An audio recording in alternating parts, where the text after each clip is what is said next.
30 tips that you might or might not know in Project Zomboid, build 41+. If you're feeling risky, it's sometimes easier to loot better buildings in downtown at the start of the game because the zombie count is smaller, and if you get lucky you could get away with fat loot in the first few days.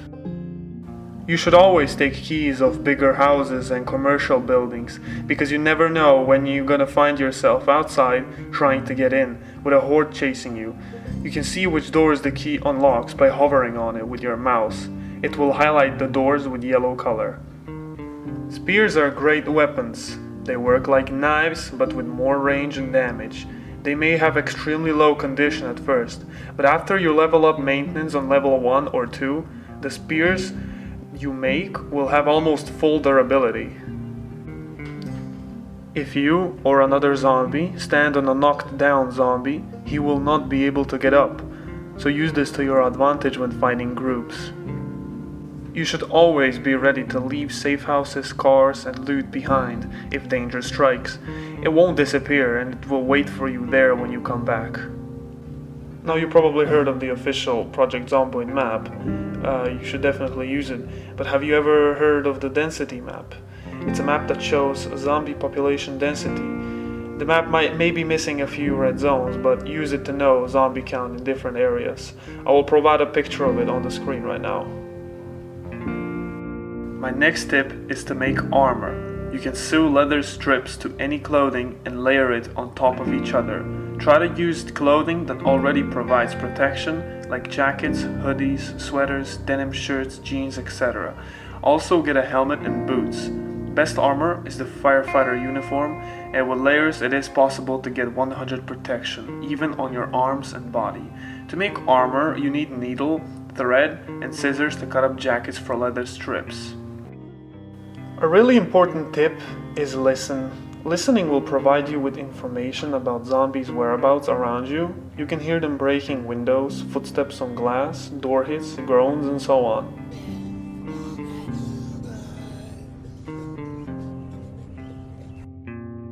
We are all familiar with that chopper that attracts zombies to you. You can evade them by moving out of the town during that period, and that period is between the 6th and 11th day. So going someplace safe will result with less zombies coming to you and making the situation much easier. After it's done, you can just return and continue your normal survival. By holding your shout button, which is Q by default, you will bring up the animations panel, and there are a lot of interesting ones, so you should definitely check it out. Blood on plants causes them to get sick, so try not to kill any zombies on your farm. Lead them away and take them out there. You should also use the TV. The TV is not only for lore to watch the news. If you tune in on the Life and Living channel, you can watch episodes of the cooking show Carpentry or Dean the Survival Guide to add skills. They play 3 times a day at 6, 12, and 18. After 8 days, they stop, so make sure you use those first 8 days. Also, books will boost the XP you gain from it. You can use fences and windows to make zombies fall to the ground and be an easy kill, but you have to watch out for lunges though. It's also possible to use cars, forests, and other objects to split groups to fight less zombies at a time. Choose one weapon type and master it for your current character. The more skill points you have, the more damage you deal and faster the swing is. The first 2 levels don't show much difference, but after the 3rd level your character's fighting capabilities with that weapon are much higher, which makes leveling further a bit easier. The axe has received a big nerf after the major update. The swing is much slower and it's hard to fight multiple zombies with it. It should only be used with enough skill points, so if you pick a lumberjack you might be able to fight with it. But I advise you to use axes only for cutting down trees because they are much worse compared to the older builds. You can take a formal shirt for extra ripped sheets when you spawn. It's summer, so you won't be needing it. It's free and it gives you 7 ripped sheets.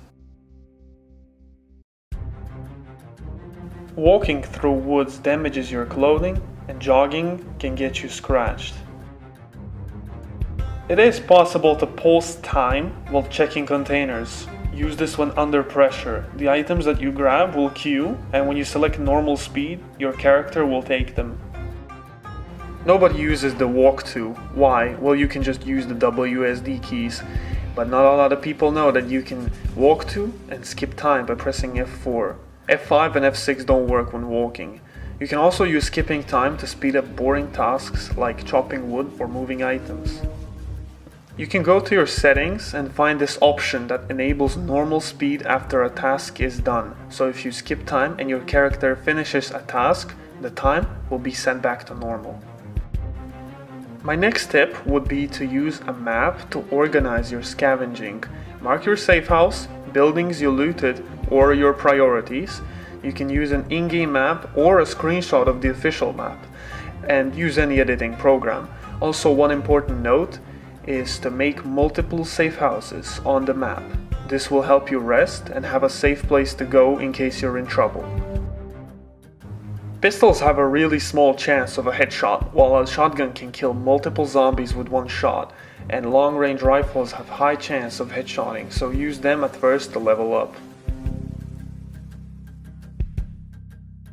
You can press X to rack a firearm, or you can hold R for more options that allow you to insert or remove a magazine, or to rack the firearm.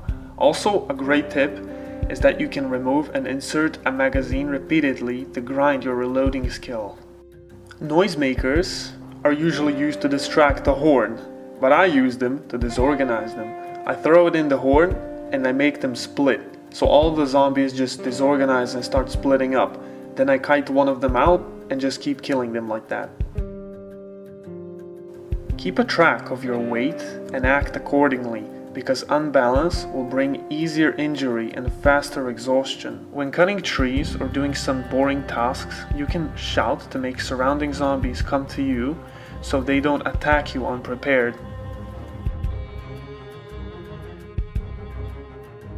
Normal berries can be foraged at any level, but superior berries can only be foraged at level 2 and they're never poisonous. Jumping over a fence by sprinting has the highest chance of injury. By jogging has lower, but you can just press E and chance of injury is lowest. Injury when jogging only happens if a character is tired, heavily loaded, underweight, overweight, and so on. Thank you all for watching. If you liked the video, if it helped you, leave a like. If you dislike it, dislike. If you have any more questions, post it in the comments below, and I'll see you all in the next video.